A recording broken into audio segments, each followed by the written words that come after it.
Bonjour et bienvenue à Vie de foi. Quelle joie d'être là avec vous aujourd'hui. Et quelle joie ce fut pour moi d'être avec vous toute la semaine pour vous enseigner sur l'économie du royaume de Dieu. Vous savez, Dieu a un plan très précis et quand on découvre son plan, bien tout fonctionne et c'est merveilleux. Dieu ne nous appelle pas à vivre sous la malédiction de la loi. Il ne nous appelle pas à subir, en fait, les assauts du dieu Mammon. Vous savez, depuis des années, les gens ont vécu dans le manque, ils ont vécu dans la pauvreté, croyant en fait même que c'était bon, que c'était sain. Si on était pauvre, bien, il y a même une Église qui encourageait le vœu de pauvreté, parce qu'on a cru que la pauvreté égale sainteté. Mais en fait, ça, c'est faux. C'est vraiment des concepts qui sont erronés, qui ne sont pas fondés dans la parole de Dieu. Et ce qui est merveilleux, c'est quand on retourne dans la parole, on découvre le cœur de Dieu pour ses enfants. Et en même temps, Dieu nous appelle à bien étudier la parole pour être équilibré, pour arriver à la vérité. Une bonne interprétation juste, équilibrée et qui fonctionne dans notre vie.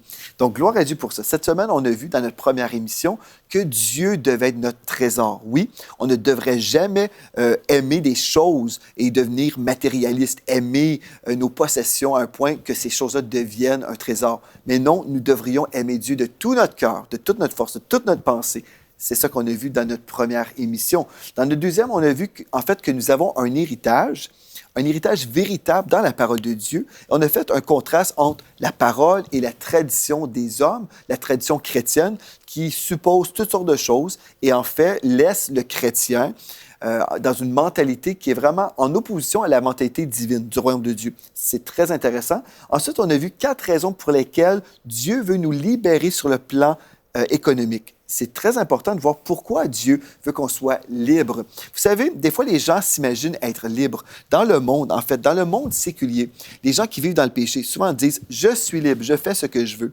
C'est faux, ça, en fait. Ces gens-là ne sont pas libres, ils sont esclaves du péché. Nous sommes libres si nous avons rencontré le Seigneur Jésus-Christ. Donc, quand je suis sauvé, né de nouveau, en route vers le ciel, lorsque j'ai découvert l'œuvre de la croix et lorsque je relâche ma foi dans l'œuvre de la croix, c'est alors que la puissance du Saint-Esprit vient sur moi. Je peux avancer dans la liberté des fils de Dieu. Gloire à Dieu. Nous sommes libres. Mais des fois, sur le plan économique, il y a plusieurs chrétiens qui vivent toujours la malédiction de Deutéronome 28, verset 44, qui nous parle de manque. Si je manque toujours, je suis dans la soif, j'ai faim, la Bible me dit, il me manque de vêtements, je suis privé de tout.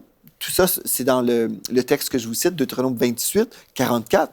Bien, en fait, la Bible dit que je suis encore dans la malédiction. Et Dieu, en fait, veut me délivrer parce que, en fait, Jésus est venu sur la terre pour payer le prix pour ma rédemption. Donc, si j'étais racheté, gloire à Dieu, aujourd'hui, je peux être libéré de cette malédiction.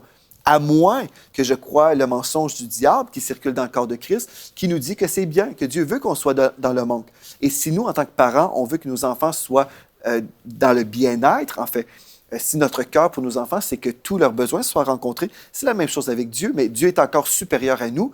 Dieu prend vraiment bien soin de nous. Et on a vu, en fait, dans cette troisième émission, en fait, 4 raisons pour lesquelles Dieu veut nous libérer financièrement. Et puis ça, c'est certainement une des raisons. Notre Père nous aime. Donc, hier, on a vu les lois financières qui gèrent l'économie de Dieu et je vous encourage fortement à visiter le site web emctv.com pour retrouver toutes les archives parce que je vous ai fait un survol très, très rapide, mais on a vu plusieurs versets pour appuyer votre foi. Dieu vous appelle à vous exposer à la parole de Dieu, prendre en note les versets, les méditer. Comme vous méditez les paroles de Dieu, les versets de la parole, vous allez en fait, digérer tout ça et vous allez commencer à croire ce que vous lisez.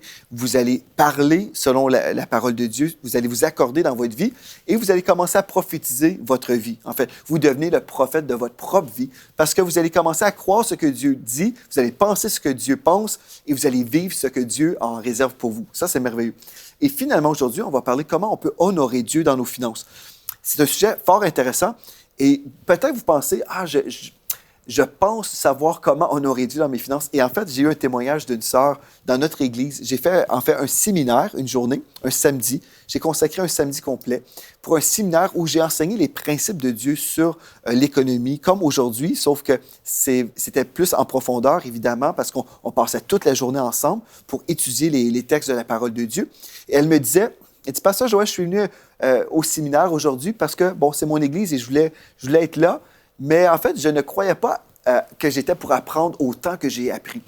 Et puis, elle a dit finalement, même dans la dernière portion, comme on va voir aujourd'hui, comment honorer Dieu dans mes finances. Elle dit, je croyais déjà connaître tout ça, mais j'ai vraiment découvert des choses merveilleuses. Donc, c'est merveilleux. Si vous dites, j'aimerais ça aussi découvrir et vraiment m'approfondir dans cette connaissance biblique, en fait, j'ai fait ce séminaire qui est disponible maintenant en CD.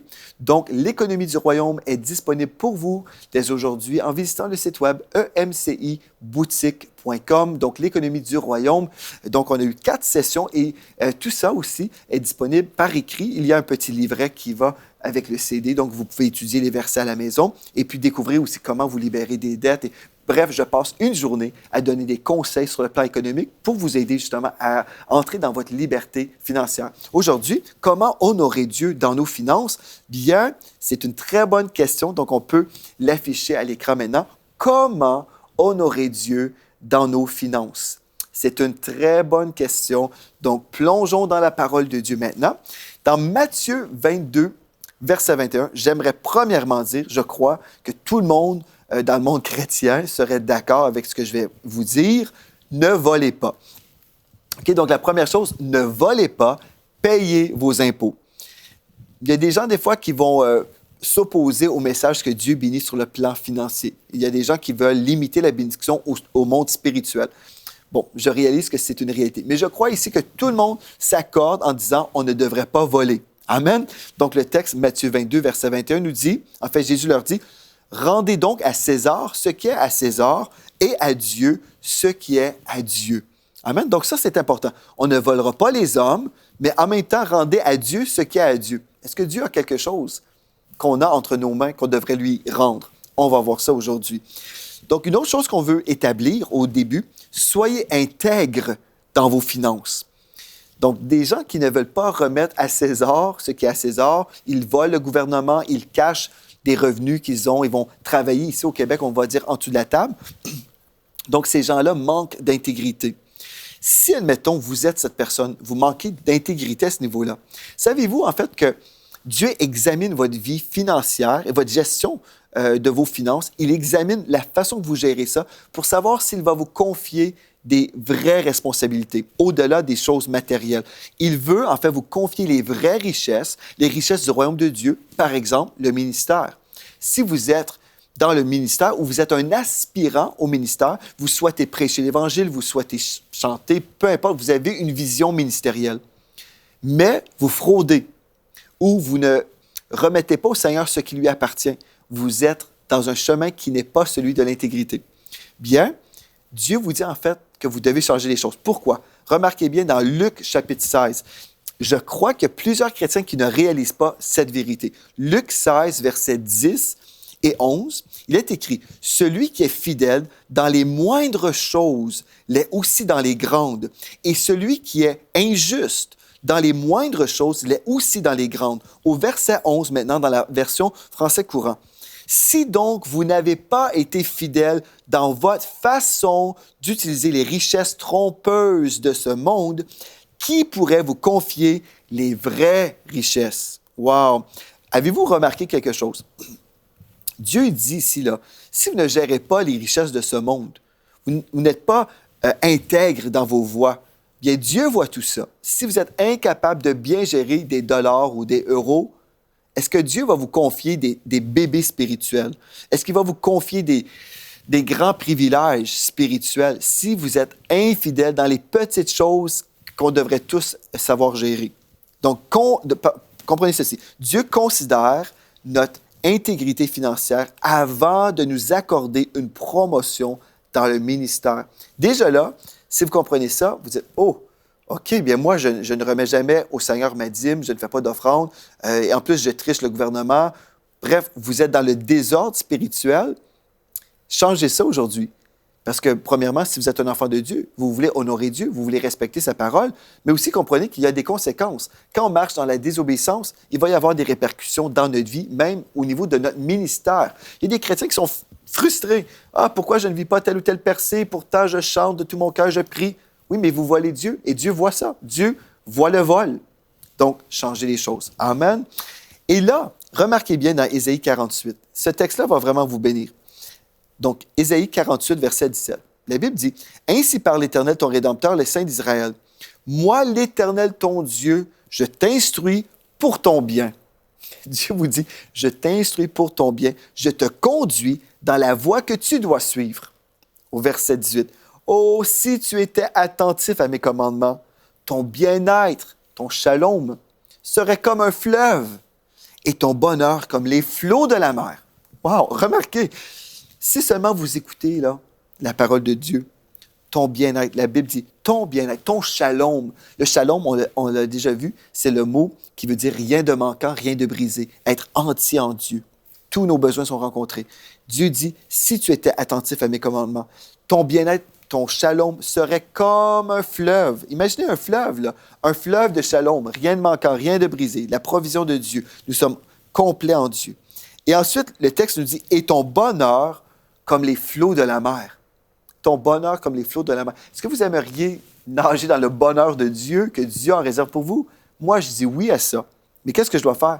Je dois comprendre que Dieu va m'instruire. Dieu va m'instruire dans sa parole. Il va me conduire. Et là, moi, je dois obéir tout simplement. Je dois marcher dans l'obéissance. Amen? OK. Vous êtes prêts? Là, ce que je vais faire, je vais vous inviter à découvrir 4 terrains où semer. Donc, 4 terrains. On peut présenter notre deuxième image. 4 terrains où semer. Vous dites, ah oui, 4 terrains. Je ne savais pas qu'il y avait vraiment 4 endroits où on pouvait semer. Quand on parle de semences, ici, on parle de finances, hein, dans le cadre de ce cours ou de cette série qu'on est en train de donner en ce moment. Donc, 4 terrains où semer. Comprenez et respectez la parole de Dieu. Ne mélangez pas vos types de dons. C'est la première chose que j'aimerais dire aujourd'hui en parlant des 4 terrains. OK, comprenez, Dieu vous donne une semence, il donne une semence au semeur. Donc, si vous allez semer, gloire à Dieu, vous avez dans votre main une semence économique, un montant. On va parler d'$1, OK? Pour simplifier les choses, vous pouvez transposer dans votre tête un euro si vous voulez. Bref, moi, je vais parler en termes de dollars étant au Canada. Donc, Dieu vous donne $1 et là, Dieu vous appelle à bien gérer ce dollar, OK? Donc, ce que je vais faire avec ce montant-là, je vais premièrement remettre au Seigneur ma dîme. La dîme qu'on va voir aujourd'hui aussi, c'est 10 %. Je vais remettre 10 sous au Seigneur. Amen. Et là, j'ai 90 cents à gérer. Donc, là, on dit, 10 sous, c'est pas beaucoup. Mais quand vous avez 100 $, bien, ça devient 10 $. 1000 $, on parle de 100 $. Bref, on augmente toujours, n'est-ce pas? Donc, le pourcentage demeure pareil, mais les montants vont changer, évidemment. Mais là, il y a certains chrétiens qui vont prendre $1 et puis là, au lieu de remettre leur dîme à leur église locale, où ils devraient le faire, sont dans le désordre spirituel. Ils vont remettre la dîme, par exemple, à l'orphelinat Malaika. Nous, on a l'orphelinat Malaika. Donc, ils vont semer dans l'orphelinat. Ils vont placer leur dîme, en fait, dans un lieu, un terrain, qui devrait être un terrain pour les offrandes. Je vais vous expliquer vraiment dans des termes très, très pratiques. Bon, admettons que vous avez un compte de Visa. Votre compte vous dit que vous devez remettre 100 $ à Visa. Mais là, vous prenez votre 100 $ et vous dites, OK, moi, je vais payer plutôt Mastercard. Mais vous ne payez pas Visa. La compagnie Visa va vous appeler et dire, monsieur, madame, vous n'avez pas payé votre minimum ce mois-ci. Vous n'avez pas payé le montant que vous deviez payer. Ah oui, j'ai payé 100 $, mais j'ai payé à Mastercard. Oui, mais c'est pas le bon terrain. Vous n'avez pas semé à la bonne place. Vous n'avez pas remboursé la bonne personne. Vous comprenez? Dans le monde naturel, on ne peut pas choisir où on va payer. On ne choisit pas comment on va faire les choses si nous avons des dettes. Nous devons honorer nos engagements. C'est comme ça dans le monde naturel, n'est-ce pas? Par exemple, vous avez une facture d'électricité. Vous ne pouvez pas envoyer votre paiement à la compagnie qui vient déneiger chez vous. Au Canada, on a des compagnies comme ça qui vont venir nettoyer notre cour d'entrée. OK?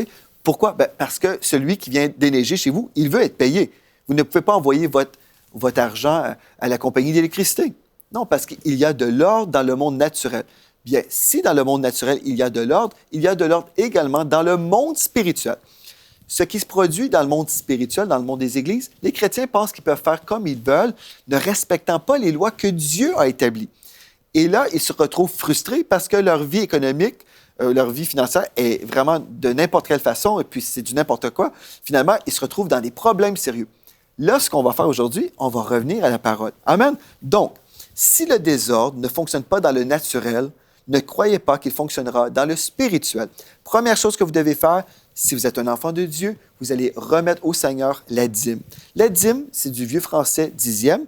En fait, c'est une dixième partie de vos revenus, donc 10 % de votre augmentation économique qui est versée à votre maison spirituelle. Amen.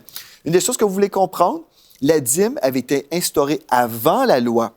Remarquez dans Genèse 14, en fait, que Melchizedek, roi de Salem, fit apporter du pain et du vin. Il était sacrificateur du Dieu Très-Haut. Il bénit Abraham et dit, « Béni soit Abraham par le Dieu Très-Haut, maître du ciel et de la terre. Béni soit le Dieu Très-Haut qui a livré tes ennemis entre tes mains. » Et Abraham lui donna la dîme de tout. Donc, Abraham a honoré le sacrificateur Melchizedek. OK? Et cette situation, ce qu'on vient de voir, ce récit, se produit avant la loi. Amen. Et ce que vous devez comprendre, c'est que la dîme est toujours reliée au sacrificateur. Amen. Donc, ça, c'est hyper important. Donc, la dîme aussi est passée sous le régime de la loi parce que c'est un principe du royaume de Dieu. Lévitique 27, 30 nous dit en fait que toute dîme, en fait, est consacrée à l'Éternel. Et dans Malachie 3, 10, la Bible nous dit, remarquez bien, apportez à la maison du trésor toutes les dîmes. Donc, la dîme était là avant la loi. Pendant la loi, dans Malachie 3.10, apportez à la maison du trésor, donc à la maison du trésor, votre maison du trésor devrait être votre église locale, toutes les dîmes, pas une partie des dîmes, mais toute votre dîme, c'est dans votre église locale, afin qu'il y ait de la nourriture dans ma maison. Donc, on pourrait poursuivre, mais en fait, il y a une statistique que j'ai trouvée, en fait, dans un livre sur l'économie du royaume de Dieu. L'auteur Robert Katz, qui est un CPA, en fait, des finances, il dit que moins de 5 % des chrétiens remettent leur dîme à Dieu. Imaginez, moins de 5 % des chrétiens ne marchent pas dans ce principe de l'économie de Dieu. C'est pour ça que certains comptables ont pu discerner, en fait, qu'il y avait une grande différence entre les Juifs qui pratiquaient encore les lois spirituelles de Dieu et les chrétiens qui disaient non, on n'a pas besoin de faire ça. Donc, le comptable racontait en fait que les Juifs semblent vraiment prospérer, tandis que les chrétiens vivent beaucoup dans la pauvreté. Parce que les lois spirituelles existent toujours. Donc, ici, on voit la dîme était avant la loi, pendant la loi et aussi après la loi. Et une des choses qu'on comprend, c'est que la dîme, en fait, honore toujours le sacrificateur. Et on pourrait passer beaucoup de temps, mais une des choses que vous devez comprendre, quand vous remettez votre dîme au Seigneur, comprenez ceci, que vous êtes encore béni en faisant ça. Parce que, admettons, on parle d'un dollar, on parle de 10 sous, OK?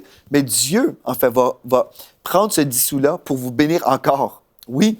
Comment? Bien parce que vous allez soutenir votre Église locale. C'est une façon où on va soutenir le royaume de Dieu sur la terre. Et là, Dieu va faire en sorte que vous recevrez une provision de nourriture spirituelle dans votre Église locale. C'est pour ça que Dieu le dit, remettez dans la maison du trésor toutes les dîmes afin qu'il y ait de la nourriture. Pour qui? Pas pour Dieu, pour vous. Donc, vous remettez à Dieu votre dîme pour que Dieu, votre Père, prenne encore soin de vous sur le plan spirituel, avec la nourriture spirituelle. Donc, Dieu n'a pas besoin de votre argent. Vous avez besoin d'honorer Dieu pour que la maison de Dieu puisse être en santé économiquement, et là, Dieu va vous bénir en retour. N'est-ce pas merveilleux? Et Jésus a aussi approuvé de la pratique de la dîme dans Jean 23, 23. Il était d'accord. Lui qui vivait sous la loi, certainement Jésus était d'accord. Et Jésus n'a jamais contredit les lois de Dieu, n'est-ce pas? Parce que Jésus était toujours en accord avec son Père. Donc aujourd'hui, sous la grâce, on pourrait se poser la question, comme plusieurs chrétiens se disent, ah ben c'est pas nécessaire pour nous aujourd'hui, on n'a pas besoin de faire ça. Écoutez, j'aimerais vous dire, tous ceux qui disent ça, bien, bref, ils disent, nous sommes dans une nouvelle alliance, on n'a pas besoin. Bien, ces mêmes personnes-là vivent souvent dans la pauvreté. Moi, je préfère faire ce que Dieu nous dit, parce que cette loi spirituelle est là. En fait, c'est un principe économique du royaume de Dieu, avant la loi, pendant la loi et même après. Remarquez dans Hébreux 6, verset 20, la Bible nous dit, en parlant au ciel, là, Jésus est entré pour nous comme précurseur, ayant été fait souverain sacrificateur pour toujours, selon l'ordre de Melchizedek, qu'on a déjà vu. Vous voyez, donc Jésus est notre grand prêtre, et certains diraient aujourd'hui, ben, on ne peut pas remettre notre dîme à Jésus, il est au ciel. Bien, dans Hébreux 7, 8, ici, sur la terre. Ceux qui perçoivent la dîme sont des hommes mortels. Mais là, c'est celui dont il est attesté qu'il est vivant.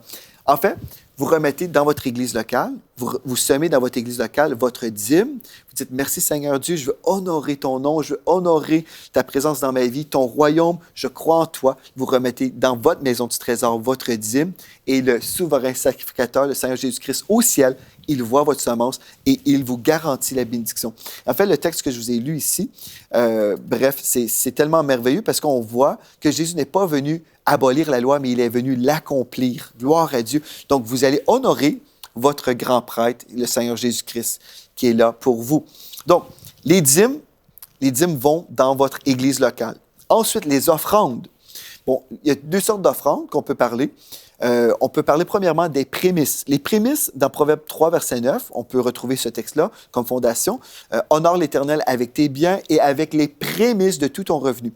Les prémices, en fait, je vais vous lire un petit texte ici d'un pasteur dans notre équipe, dans notre église locale. Le pasteur Yvan Roux a dit « On fait juste un acte de foi qui honore Dieu en lui offrant les premiers fruits d'un travail de tes mains. » Ça peut être un premier salaire de l'année, un début de récolte, une première paye, un nouveau travail. On pense à Dieu avant de penser à nous, confiant que Dieu pourvoira à tous nos besoins en comptant sur lui, qu'il va bénir le travail de nos mains pour le reste de l'année, comme il a promis qu'il ferait. OK? Donc ça, c'est quand même, c'est tellement merveilleux de savoir qu'on peut honorer Dieu de plusieurs façons. Donc les prémices.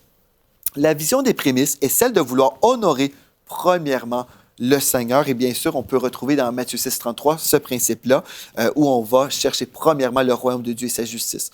Bon, ici, je ne suis pas dogmatique dans l'enseignement des prémices. C'est juste un phénomène qu'on retrouve dans la parole de Dieu où on dit au Seigneur, « Seigneur, je t'aime et je veux te donner peut-être le premier salaire que je reçois quand je reçois un nouveau travail, par exemple. Ou peut-être vous dites, bien moi, j'ai à cœur de donner la valeur de ma première journée au travail ou la première heure. Bref, vous donnez quelque chose qui est vraiment au tout début pour honorer Dieu en disant, Seigneur, je te remercie pour ce nouveau travail. Ou comme on vient de voir ici, première paye, début d'une nouvelle récolte. Vous voulez exprimer votre amour au Seigneur. C'est tellement merveilleux et il y a tellement de témoignages que j'ai entendus de personnes qui ont fait ce geste d'amour envers Dieu. Ce n'est pas une question de manipuler Dieu, c'est une question d'honorer Dieu et de dire, Seigneur, oui, avec les prémices de tout mon revenu, je veux t'honorer. Amen. Donc, certains croyants offrent au Seigneur le salaire de leur première journée de travail, première semaine de travail ou premier mois de travail. J'ai entendu même le pasteur Rod Parsley qui disait son cœur, c'était de donner, en fait, 1 an de salaire au Seigneur. C'est ça qu'il voulait faire. Bien, il y a tellement de façons qu'on peut honorer Dieu. Ici, je ne suis pas dogmatique, mais je vous donne, en fait, des pistes que vous pouvez découvrir pour votre propre vie et dire, OK, je viens de recevoir un nouveau travail, je veux consacrer ce travail à l'Éternel. Donc, en poursuivant toujours dans les semences, ou dans les offrandes, on parle des offrandes, les prémices, et ensuite, maintenant, les semences. Les semences, dans Luc 6, 38, en fait, la parole de Dieu nous dit, en fait, ce texte-là concerne les paroles du Seigneur Jésus-Christ. « Donnez et il vous sera donné. On versera dans votre sein une bonne mesure serrée, secouée et qui déborde, car on vous mesurera avec la mesure dont vous vous serez servi. » Dans la Bible des peuples, nous disons, on utilisera pour vous la même mesure que vous utilisez. Donc, si vous êtes cheap, comme on dit ici au Québec, vous êtes toujours radin, bien, la bénédiction va revenir comme ça aussi. Vous limitez en fait votre récolte si vous semez juste quelques petites semences. Mais si vous êtes une personne généreuse, vous verrez dans votre vie une belle récolte généreuse de la part de Dieu. Amen. Et on a déjà vu 2 Corinthiens 2 Corinthiens 9, versets 6 à 11, que vous pouvez aussi découvrir à la maison. Donc, le montant de nos semences compte et le montant est remarqué par notre Seigneur. Vous pourrez le lire à la maison aussi dans Marc 12, 41 à 44. Jésus voit comment vous donnez. Il considère aussi vos semences. Tout ce que vous faites, le Seigneur Jésus voit tout ça. Et en fait, quand vous semez avec amour, le Seigneur Jésus le discerne aussi. Tout comme cette veuve dans Marc 12, elle a semé, elle a donné avec amour en donnant de son nécessaire. Et puis Dieu l'a béni en retour. Et dans Proverbe 11, si vous êtes cheap, là, comme on dit ici au Québec, vous êtes chiche. Dans Proverbe 11, verset 24, la Bible nous dit, « Tel donne libéralement et ses richesses s'accroissent. Tel autre épargne à l'excès et se trouve dans la pauvreté. celui qui a épargné à l'excès se retrouve dans la pauvreté. Qui répand la bénédiction connaîtra l'abondance. Donc, qui répand la bénédiction connaîtra l'abondance. Qui donne à boire aux autres sera lui-même désaltéré. Amen. Donc, ne soyez pas radins et surtout avec vos enfants, ne soyez pas radins avec vos enfants. Moi, je trouve que c'est important. On doit bénir nos enfants pour bien représenter le cœur du Père. Et finalement, on arrive aux aumônes. Donc, on a déjà parlé des dîmes. Dans les offrandes, on parle des prémices et ensuite des semences. Et maintenant, finalement, nous arrivons aux aumônes où on fait des dons auprès des gens démunis, des gens dans le besoin. Et on comprend dans Proverbe 19, verset 17, que celui qui a pitié du pauvre prête au Seigneur et ce qu'il a donné, il lui rendra. Dans Matthieu 6, verset 1 à 4, en fait, si vous donnez aux pauvres, cela doit être un secret. Vous devez faire l'aumône dans le secret. Vous ne dites pas aux gens ce que vous avez donné à telle ou telle personne, parce qu'il ne faut jamais humilier publiquement une personne. Vous devez protéger la dignité des personnes. Et ce que je trouve merveilleux, Dieu honore tellement sa parole. Les 4 avenues ou les 4 terrains où vous pouvez semer, si vous faites les choses selon l'ordre divin, vous verrez des récoltes. Il y a quelques semaines, j'étais à l'église et j'ai vu un jeune homme dans notre église. Et dans mon esprit, j'ai entendu rapidement, donne-lui 5 $. Bon, j'ai sorti de mon portefeuille 5 $, je lui ai donné. Je vous donne ça ici juste pour vous démontrer, vous illustrer quelque chose. Ce n'est pas pour me glorifier. C'est 5 $, comprenez bien.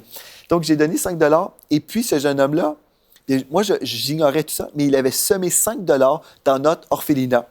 Et puis, son père m'a envoyé un petit texto me disant, « Pasteur Joël, tu ne le sais pas, mais mon fils avait donné 5 $ à l'orphelinat. » Et puis, il m'a témoigné, « Tu vois, papa, avec Dieu, nous ne sommes jamais perdants. » Et je crois que Dieu voulait lui montrer, tu vois, tu bénis. Et là, le texte biblique, Proverbe 19, 17, nous dit, si on a pitié du pauvre, Dieu va nous le rendre. Et c'est exactement ça qui s'est produit dans la vie de ce jeune homme qui a peut-être 10, 11 ans. J'ai trouvé ça tellement merveilleux parce que si on répond à l'appel de Dieu, 5 $ pour moi, c'est pas grand-chose, mais pour lui, c'était « Wow! Dieu a vu mon geste et Dieu a été fidèle à sa parole. » Aujourd'hui, allez-vous passer à l'action? Vous avez entendu beaucoup de choses, vous avez sûrement grandi dans les voies de Dieu, mais allez-vous passer à l'action? Allez-vous mettre en pratique les principes de Dieu? Priez et dites « Seigneur, je veux vraiment t'honorer.